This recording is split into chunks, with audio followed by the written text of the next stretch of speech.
अरे पिंट्या बस की पोहे खाऊन जा. नको. अरे बस. अरे बस रे, थांब चटई आणते. अरे तुला एवढा मान पण द्यायला लागतोय. बस बाबूराव लागून गेला काय रे. बस बस. बसा शेट बसा. पिंट्या कशाला आलोय रे. आपल्याला आता पोहे पुरतील का. खाऊन तू होतो कशाला त्याला रागवतो. अरे पण पुरतील का आपल्याला. धर पिंट्या. दे, दे, जाऊ दे. अरे खा. धर रे, पोटभर खा.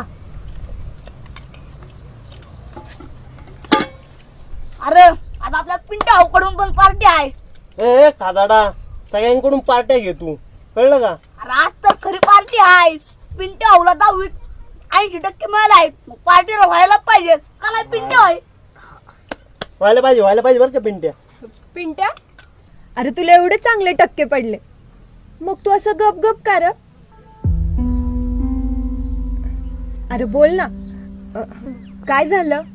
टक्के आहेत का होताय चांगले. मला सायन्स आणि ऍडमिशन घ्यायचंय, पण पण काय रे पिंट्या. अरे पण मेरिट लिस्ट 82% क्लोज झाली आहे. तिसऱ्या लिस्टला पण माझं नाव नाही आलं. आता 50,000 रुपये भरून नॉन ग्रॅडनी ऍडमिशन घ्यायला लागणार बघ. आता 50,000 रुपयाची जुळव करायची आहे. त्याचंच टेन्शन आहे घरच्यांच्या डोक्यावर.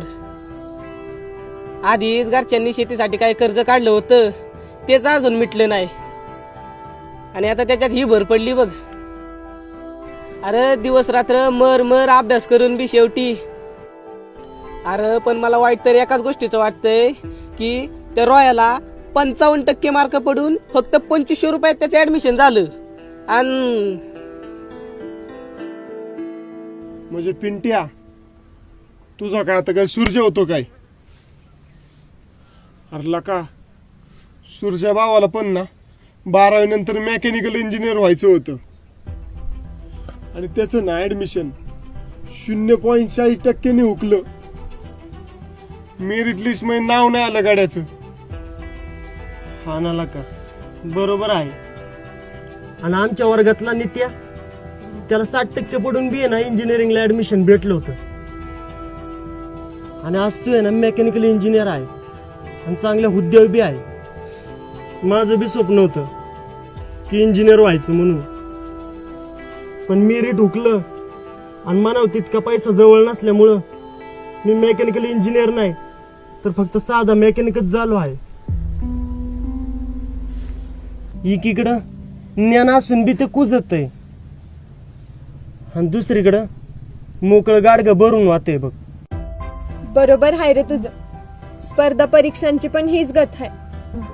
गावाकडची मुलं परिस्थितीला मागं टाकून शहराकडे शिक्षणासाठी जातात. दिवस रात्र एक करून तळमळीनं अभ्यास करत असतात. मोठी मोठी स्वप्न बघतात.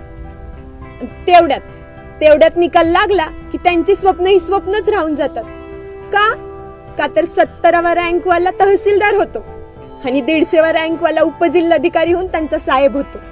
खरं टॅलेंट आहे ना इथंच दाबलं जातं. खरंच आरक्षणाची गरज आहे का, आणि असली तर ती कुणासाठी, कोणत्या क्षेत्रासाठी, हे समजून घेण्याची वेळ आता आलेली आहे.